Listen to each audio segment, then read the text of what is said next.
Magandang umaga po sa inyo lahat mga kaparing Toms. Time check 9 o'clock in the morning. Ayan mga kaludi, pumunta po tayo ng Quiapo dahil mahal na Nazareno ngayon at piyesta ng Quiapo at tayo po ay namamanata kaya nandito tayo sa Quiapo. So mag-attend po muna tayo ng misa. Si Jesus.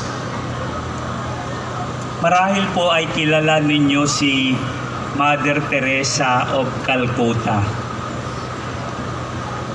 Sasabihin ko po sa inyo ang isa sa kanyang sikreto ng kabanalan. Si Mother Teresa po ay tunay na naglilingkod. Tunay na naglingkod sa mga mahihirap, sa mga may sakit, sa mga talagang kapwa